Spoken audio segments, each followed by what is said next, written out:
सुबह सुबह का समय था। जंगल में हलचल थी। पेड़ों पर चिड़ियों की चहचहाहट हो रही थी। टूनी अपने घोंसले में सफाई कर रही थी।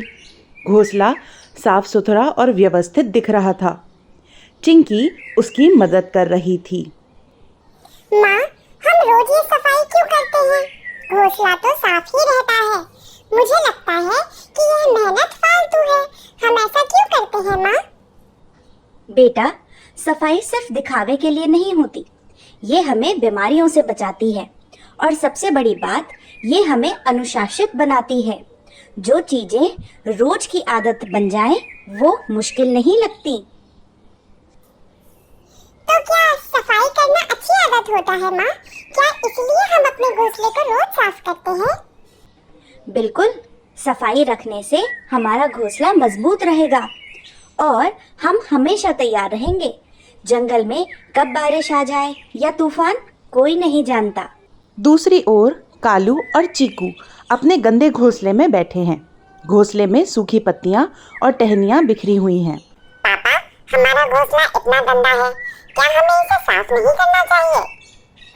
अरे बेटा, गंदगी से क्या फर्क पड़ता है? सफाई करने में सिर्फ मेहनत लगती है और मेहनत से बचने का सबसे अच्छा तरीका है कि कुछ मत करो। वाह पापा, आप तो बहुत समझदार हो। चलो हम आराम करते हैं। एक दिन दोपहर का समय था। जंगल में पक्षी अपने खाने की तलाश में उड़ रहे थे। टोनी और चिंकी मिलकर दाने इकट्ठा कर रही थीं। माँ, दाना इकट्ठा करने की इतनी जल्दी क्यों है? क्या हम इन्हें बाद में नहीं ढूंढ सकते?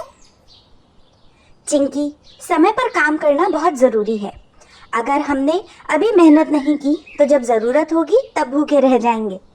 अच्छी आदतें हमें आने वाले समय के लिए तैयार करती हैं। मुझे तो अभी खेलने का मन है। क्या दाने इकट्ठा करना कल के लिए टाल सकते हैं? अगर हम हर काम कल पर टाल देंगे तो आज कभी अच्छा नहीं बनेगा। मेहनत की आदत डालो, क्योंकि मेहनत का फल हमेशा मीठा होता है। दूसरी ओर कालू और चीकू घोंसले में बैठे मस्ती कर रहे होते हैं।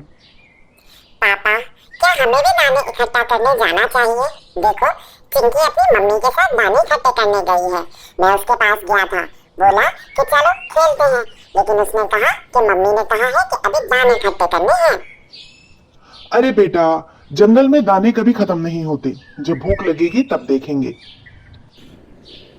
पापा, आप सच में जीनियस हो। मेहनत करने की जरूरत ही नहीं है। कुछ दिनों बाद जंगल में तेज बारिश हो रही है।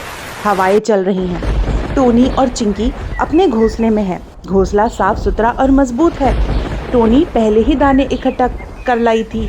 दोनों आराम से बैठकर खाना खा रहे हैं और आपस में बातें कर रहे हैं। माँ, आपने सही कहा था। अगर हमने दाने नहीं जुटाए होते तो आज हम भूखे रहते। हाँ बेटा, मैंने तुमसे कहा था ना। यही फर्क है अच्छी आदतों और लापरवाही में बेटा। जो लोग समय पर काम करते हैं वो मुसीबत में भी सुरक्षित रहते हैं। दूसरी ओर कालू और चीकू के घोंसले में पानी भर गया। घोंसला कमजोर होकर टूटने लगता है। हमारा घोंसला टूट रहा है, पानी अंदर आ रहा है। अब हम क्या करेंगे? मैंने सोचा नहीं था कि बारिश इतनी जल्दी आ जाएगी। अब हमें कहीं और शरण लेनी होगी। चलो देखें, जंगल में कोई तो पक्षी होगा जो हमें अपने पास बुला सके।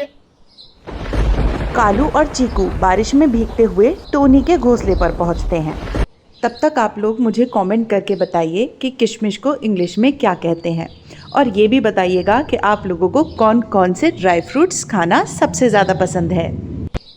अरे कालू भाई, आप अपने बेटे के साथ इतनी तेज बारिश में बाहर क्या कर रहे हैं? सब कुछ ठीक तो है ना? कोई परेशानी तो नहीं? टोनी, हमें माफ कर दो। हमने कभी तुम्हारी बात को गंभीरता से नहीं लिया। अब हमें समझ में आ रहा है कि अच्छी आदतें कितनी जरूरी होती हैं। क्या हमें यहाँ शरण मिल सकती है? कोई बात नहीं कालू, हम सब एक ही जंगल के हैं। बुरे समय में एक दूसरे की मदद करना हमारा फर्ज है। टोनी चाची, आप सही हैं। अब से मैं मेहनत और अच्छी आदतें अपनाऊंगा। मुझे माफ कर दीजिए। गलती करना बुरा नहीं है बेटा, उसे सुधारने की कोशिश न करना बुरा है। अब से मेहनत और अनुशासन को अपना साथी बनाओ। बारिश खत्म हो चुकी थी। जंगल में सूरज चमक रहा था और कालू और चीकू अपनी गलती से सीखने का वादा करते हैं।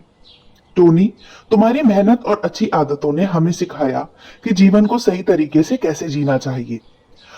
हम अब से तुम्हारे बताए रास्ते पर चलेंगे। याद रखना, अच्छी आदतें मुश्किल समय में हमारी सबसे बड़ी ताकत होती हैं। अनुशासन और मेहनत से ही सच्ची सफलता मिलती है। कालू और चीकू अब अपनी आदतें सुधारने के लिए मेहनत कर रहे हैं। जंगल में खुशहाली लौट आई है। तो इस कहानी से हमें क्या सीखने के लिए मिलता है कि अच्छी आदतें और मेहनत हमेशा हमें सुरक्षित और सफल बनाती हैं। आलस और लापरवाही से सिर्फ नुकसान ही होता है। तो आपको ये हमारी कहानी कैसी लगी, हमें कमेंट करके जरूर बताएं।